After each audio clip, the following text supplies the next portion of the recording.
పిండి పిండి చేసి పారేశాడు. వామ్మో వాయు, ఆ రామన్న చౌదరికి వయసు మీద పడుతుండా ఎంత బలమయ్యా. అతను చెప్పింది నిజం. అది కండబలం కాదు, గుండె బలం.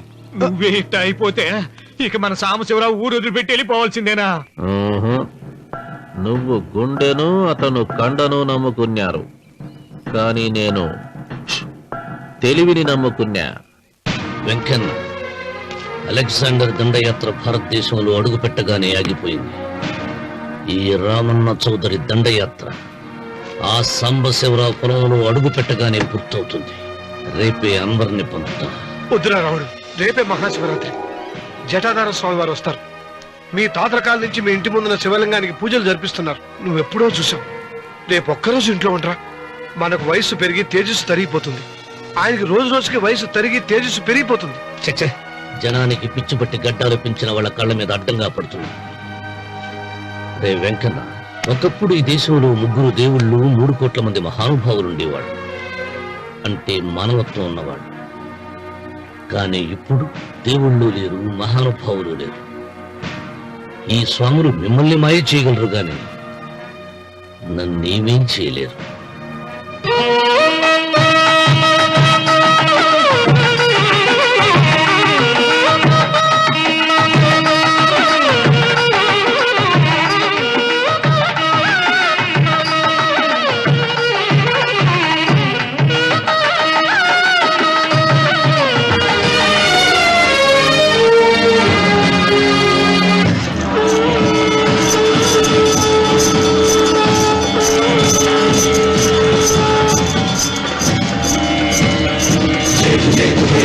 శంకర జయతు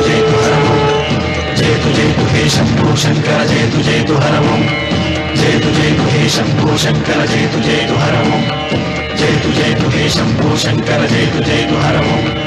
నాగేంద్రహారాయ త్రిలోచనాయ భస్మాంగరాగాయ మహేశ్వరాయ, నాగేంద్రహారాయ త్రిలోచనాయ భస్మాంగరాగాయ మహేశ్వరాయ, నిత్యాయ శుద్ధాయ దిగంబరాయ తస్మై నకారాయ నమః శివాయ. జయతు జయతు హే శంభో శంకర జయతు జయతు హరవం, జయతు జయతు హే శంభో శంకర జయతు జయతు హరవం. నాగేంద్రహారాయ త్రిలోచనాయ భస్మాంగరాగాయ మహేశ్వరాయ, నాగేంద్రహారాయ త్రిలోచనాయ భస్మాంగరాగాయ మహేశ్వరాయ, నిత్యాయ శుద్ధాయ దిగంబరాయ తస్మై నకారాయ నమః శివాయ. జయతు జయతు హే శంభో శంకర జయతు జయతు హరవం, జయతు జయతు హే శంభో శంకర జయతు జయతు హరవం.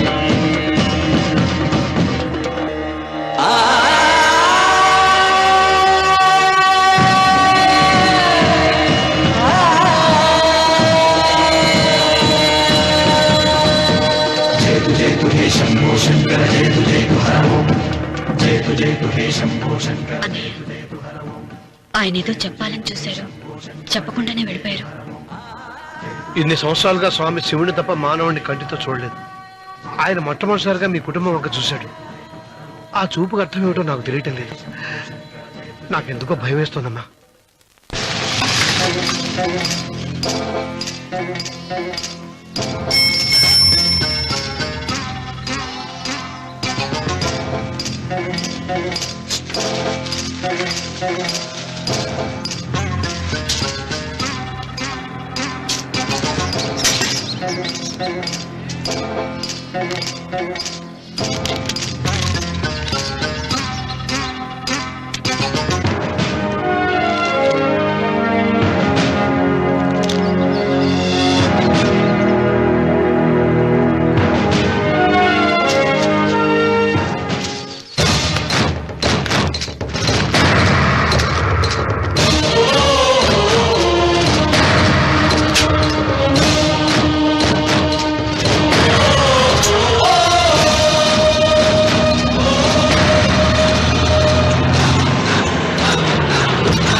నీకేం అర్థమే కావడం లేదా రావణ చౌదరి? నువ్వు చదివింది ఒక్క ఆకు, తమలపాకు. నేను చదివింది 10 ఆకులు, విస్తరాకు. నీకీ భూమి సిక్కనే కూడదు. సిక్కకుంటే నువ్వేం చేస్తావో నాకు తెలుసు. సుబ్బారాయుడికి చూపినట్టు తాళిబొట్టు చూపించి గబ్బు లేపుతావు, లేకుంటే ఫైల్ వాలకు చేసినట్టు ఎముకల్లోకి సున్నం లేకుండా పిండి లేపుతావు. అదానికి నేనే ముందుగా కొట్టిన గాయం ఏడ ఉందో తెలియని కముకు దెబ్బ. 30 ఎకరాల భూమి నిత్యాన్నదానం కోసం అమ్మవారి దేవాలయానికి రాసేసిన ఈ దేశంలో నేను పోయేదానికి యా కోర్టు లేదు. అదానికి దేవుని కోర్టుకు రాసినా నువ్వు వాటికి రాలేవు. నా 30 ఎకరాలు నాకు దక్కకున్నా పర్వాలేదు, నీకు దక్కకూడదు. నా పొలం ఆక్రమించుకుందామన్న అహంతో పొగరుతో ఇంటికొచ్చినావు. తల దించుకొని ఎనికి దారి పట్టాలి. నీకీ భూమిలో చారుడు మట్టి గుడక దొరకదు రావణ చౌదరి. కావాలనుకుంటే గుప్పెడు ముద్ద దొరుకుతాది. అది గుడక వాళ్ళ మధ్యలో కూర్చొని తింటే ఎట్లుండోది నా దెబ్బ.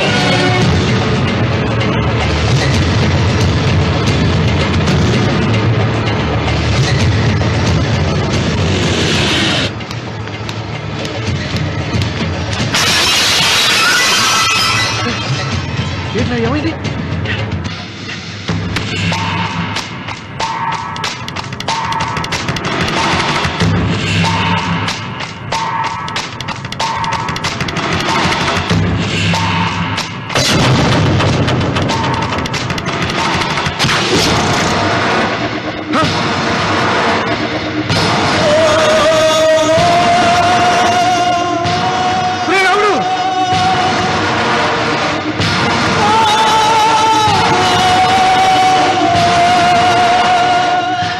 ఈ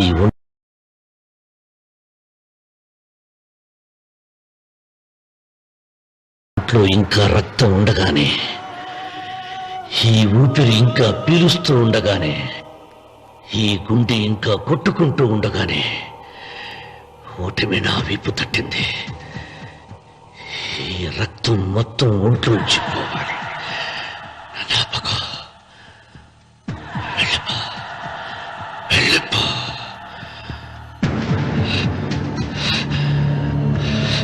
అమ్మా సీతారత్న, అబ్బాయిరా పెళ్లికి వెళ్ళారండి. అయ్యో రే, నువ్వు వెళ్ళి డాక్టర్ తీసుకురా. అయ్యో నీ బుర్రే బుర్రా.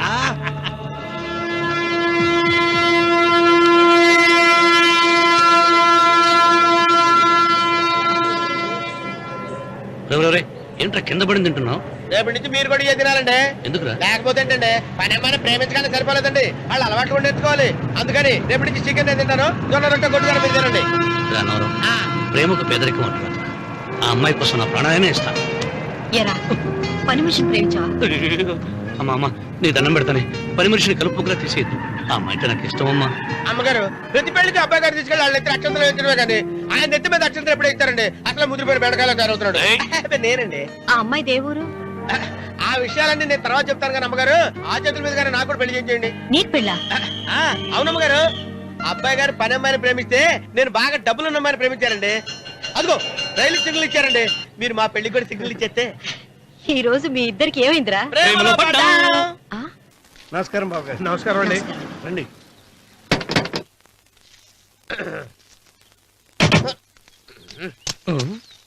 ఏంట్రా అన్నవరం, పూజిచ్చి నిలబడ్డావు? అరటిగా లోపల తీసుకురా. నేను తీసుకురానండి. ఏ నన్ను తీసుకెళ్ళమంటావా? మీరు తీసుకెళ్తారు, లోపల పెట్టుకుంటారు, మీ ఇష్టం. ఏమైందిరా నీకు? ఏమైందంటారేంటండి? లోపల నా గుండెలకు వచ్చిన ఎంకం ఉందండి, అది నన్ను ఎంత మోసం తెచ్చిందో తెలుసా అండి? అయ్యయ్యయ్యయ్యో, ఆ విషయం నేనే మర్చిపోయాను. ఒరే అన్నవరం, తమరు మాత్రం వెంకమ్మను మోసం చేయలే? నేనే మోసం చేశానమ్మా. అదేనమ్మా, 100 ఎకరాల పొలం ఉంది, 200 ఎకరాల పొలం ఉంది అని చెప్పావు కదా. అందుకని నోరు మూసుకుని లోపలికి వచ్చి వెంకమ్మను నాకంటే ముందు నువ్వు పెళ్లి చేసుకో. ఆ తర్వాత రుక్మిణి నేను పెళ్లి చేసుకుంటా. అరటిగా తీసుకురా.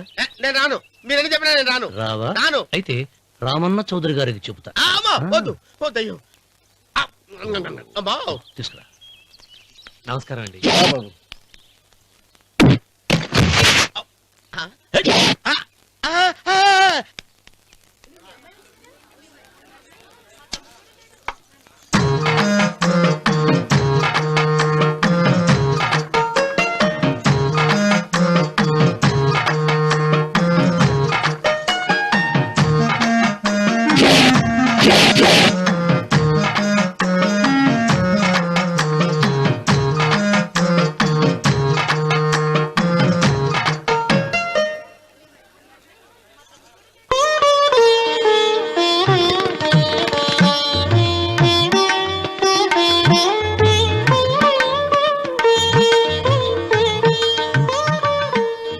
పంతులు గారు ఇప్పటికే ఆలస్యమైంది, త్వరగా జాతకాలు చూసి లగ్న పత్రికలు రాయించండి. నేను అదే కంగారు పడుతున్నానండి.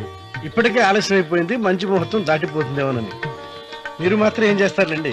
మీ ఊరు నుంచి బయలుదేరి రావాలంటే ఒకవైపు కొండ, ఇంకోవైపు చెరువు, మధ్యలో ఆలయం. ఆలయం లేకపోతే సమయానికి వచ్చి ఉండేవాళ్ళుగా. గాయం ఏడ ఉందో తెలియని కవ్వకు దెబ్బ.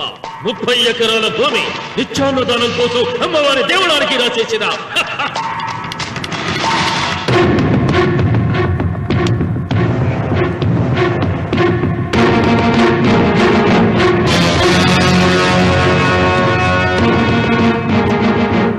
బావగారు ఏదో ఆలోచిస్తున్నారు. లాంఛనాలు ఏమన్నా కావాలంటే చెప్పమనండి. ఏమిట్రా ఇంకా ఆలోచిస్తున్నావు? రావుడు, వాళ్ళంతా కంగారు పడుతున్నారు. శుభం.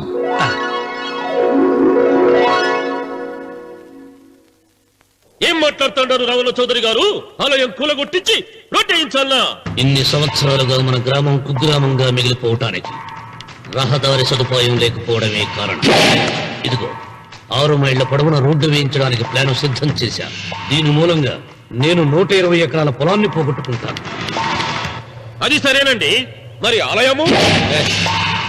పదవిలో ఉన్న వాళ్ళు ఆలోచించవలసింది ఆలయాన్ని గురించి కాదు, ప్రజల శ్రేయస్సు గురించి. ఒక పక్క కొండ, ఇంకొక పక్క చెరువు, మధ్యలో ఆలయం. దాన్ని పడగొట్టకపోతే ఇంకో 6 మైళ్ల దూరం ఎక్కువ పెరుగుతుంది. అది అమ్మవారి ఆలయము. నోరు లేని అమ్మవారి కంటే నోరున్న జనం గొప్పవాళ్ళు. రోడ్డు లేకపోబట్టి ఈ పల్లెలోని పేద ప్రజలు పండించుకున్న కూరగాయలు పట్టణానికి తీసుకెళ్లలేకపోతున్నారు. వాళ్ళ బాగు కోసం రోడ్డు వేయించి తీరుతాను. దానికోసం ఏమైనా చేస్తాను. ఏం చౌదరి గారు, మీ ఇంటి మొగల శివలింగం ఆన్నే ఉండాలా? దానికి దినాము పూజలు పురస్కారాలు జరుగుతాండాలా? అమ్మవారి దేవళం మాత్రం కూలగొట్టాలనా? మీరు మీ ఇంటి ముందున్న శివలింగాన్ని పీకి పారేయండి, అప్పుడు ఆయన ఒప్పుకుంటాడు. నువ్వు ఈ మాటను అంగీకరిస్తున్నావా? ఒప్పుకోండి సాంబశివరావు గారు, ఈయన శివలింగం జోలికి ఏమాత్రం పోతాడో నేను చూస్తాను. కానీ ఏమి, ముందు శివలింగం పడగొట్టని ఎరుక సిరి ఆలయం గోడ మీద పలుకు వెయ్యరి.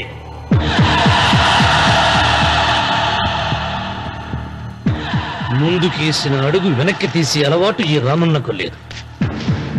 నేను మడమ తిప్పను. మీరు మాట తప్పితే మరణ హోమమే.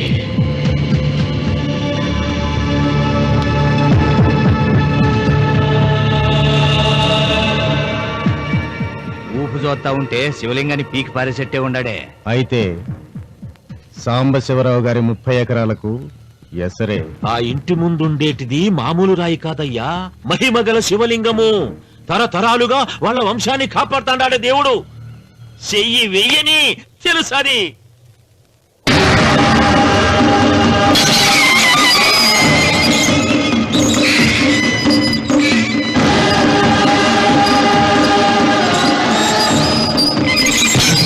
త్వరగా పైన శుభ్రం చెయ్యి. అయ్యగారు వీధి గుమ్మం నుంచి వస్తున్నారమ్మా. వీధి గుమ్మం నుంచి వస్తున్నారా? ఏయ్, ఆ నల్లరాయిని పెకిలించండి.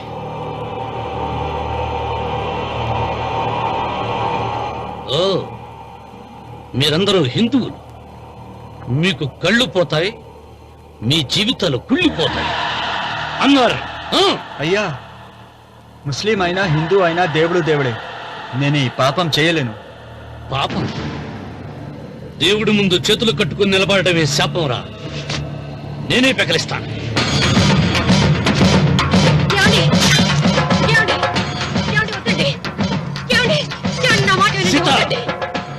ఉత్తమ జాతి స్త్రీ ఒక్కసారి కోరిక కోరుతుంది, రెండోసారి అడగకూడదు. వద్దండి.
నీ తాత ముత్తాతల కాలం నుంచి ఉన్న స్వయంభూలింగాన్ని తీసేసి మహాపరాధం చేశావు.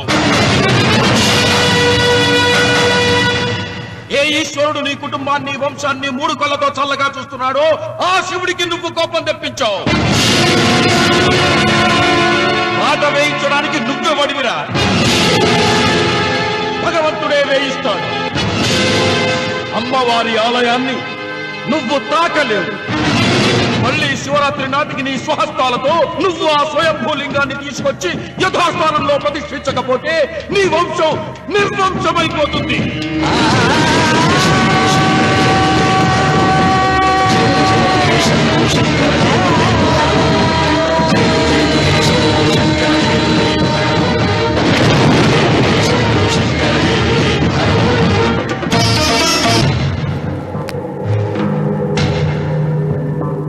శివలింగాన్ని మీకు చెరులో మారేశాడు, ఇంకా గుడి మీద కూడా వస్తాడు. ఎక్కడొస్తాడు? జటాధర స్వామి శపించాడు కదా, జారిపోయి ఉంటాడు. రావణ మొండివాడు పాపారావు, శాపాలకు తాపాలకు లొంగిటోడు కాదు, వస్తాడు. అతను వచ్చే లోపే పొలం ఆక్రమించుకోకుండా దేవళం కూలగొట్టకుండా ఏదో ఆలోచించాల.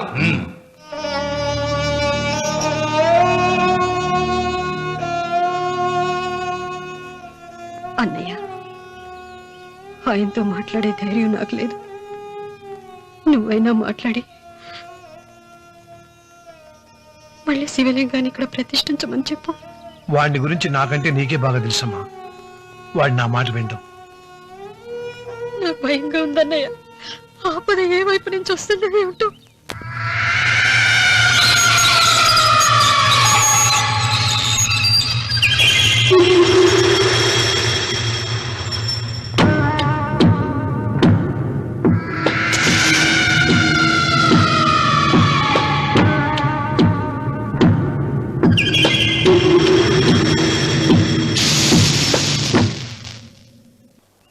వాడన్నిటికీ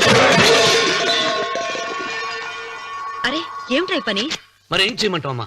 నాన్నేమో ఆలయం పడగొట్టడానికి వెళ్తున్నారు. నా పెళ్లి అయిపోవటం ఖాయం. ఇంట్లో కూర్చొని నీకు వంట సాయం చేద్దామని వచ్చాను. అన్నయ్య నువ్వే ఆయనకి ఏదో ఒకటి చెప్పి ఆలయం పడగొట్టకుండా చూడాలి. నేను మాత్రం ఏం చేయగలనమ్మా? వీడి పెళ్లి వరకు ఆలయం పడగొట్టకుండా ఉంటాను ప్రయత్నిస్తాను. ఆ తర్వాత వాడి దయ. అన్వర్ అయ్యా బండి రెడీ చేయి. రావుడు, నీతో ఒక విషయం మాట్లాడాలి. ఇలా కూర్చో.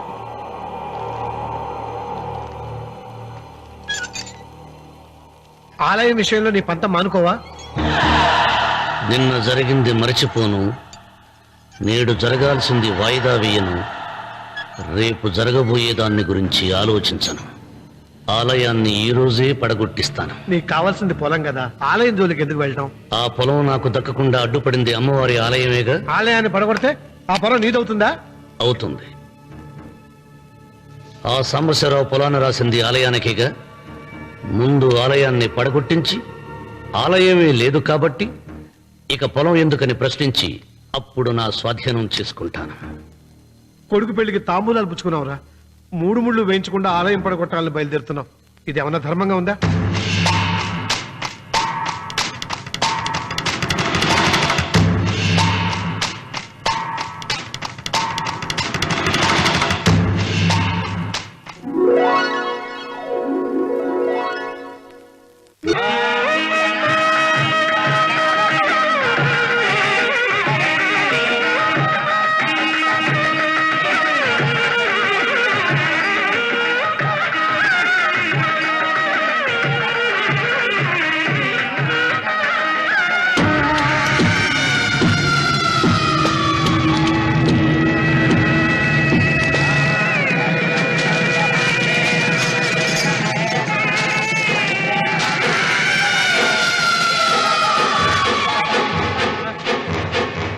శుభమస్తు. నీకు మాత్రం అస్తమస్తు.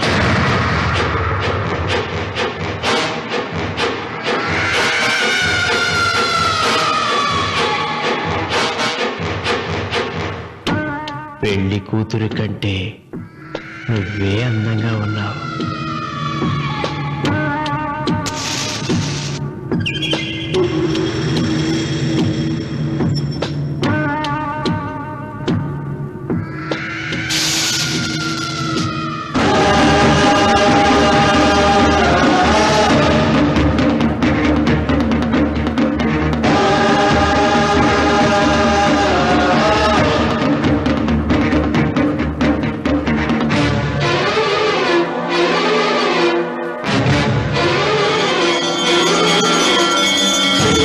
And for more videos, Please subscribe to iDream. Please subscribe to iDream. Please subscribe iDream. And please subscribe to iDream.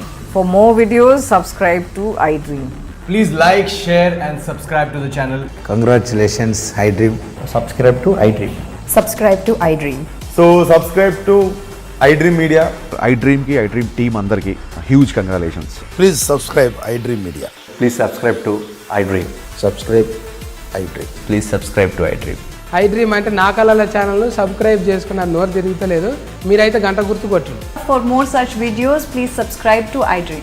Subscribe to iDream. Please subscribe to iDream. Please subscribe iDream Media. Please do subscribe to iDream. Please subscribe to iDream Media. For best entertainment and information, please subscribe iDream. And don't forget to subscribe to iDream.